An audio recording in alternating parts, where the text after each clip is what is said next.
So let's say that we have a particle, and this particle is moving in a circular path like this. And for our sake, it's moving continuously all throughout, it's not stopping.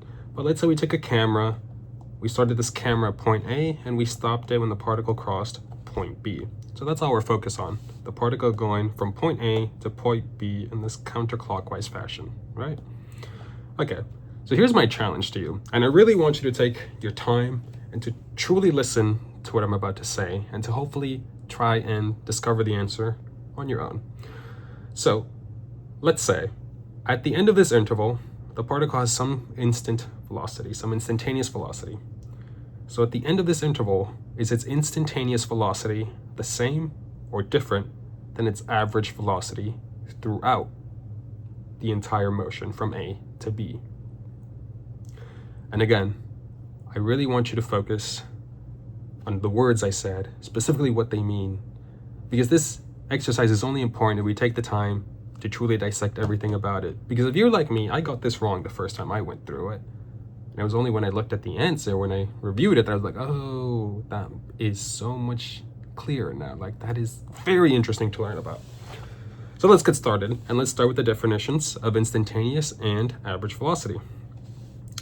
So for an instantaneous velocity, it is simply the derivative of position divided by time. It's just denoted like this: v is equal to dr over dt, which r being a position vector.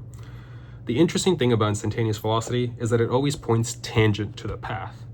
So in this example, at point B, the instantaneous velocity is going to point tangent to the path in that direction. Okay? So now we know the direction of our instantaneous velocity. What about our average velocity? Well, let's look at it a bit. Average velocity is defined as the displacement of our position divided by a time interval. Okay, so our average velocity is made up of the displacement vector, and it's a vector itself, these both are.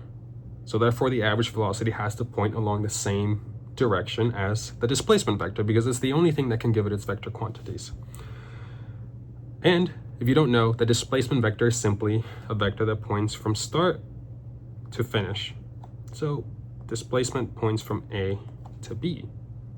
And because the displacement points in that direction, our average velocity vector is also going to point in that direction. So as you can see now, we have our answer, that these two velocities are different. At the end of its motion, the instantaneous velocity vector points tangent to the path, but throughout its motion, the average velocity vector points from start to finish. So they point in two completely different directions.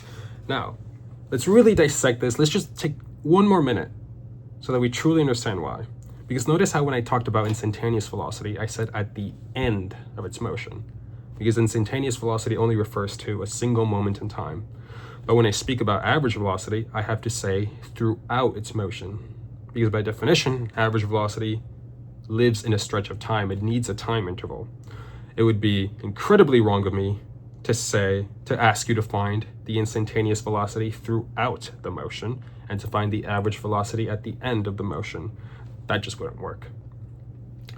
Now, similarly, if I were to tell you that the particle was moving at constant speed throughout the entire motion, then the magnitudes of the instantaneous velocity and the average velocity would be the same, because if the speed isn't changing, then the average speed and the instantaneous speed are always going to be the same. So I hope that with this short little video, I was able to pass along to you the importance of taking your time and really dissecting what you're reading and what you're learning in this cute little example.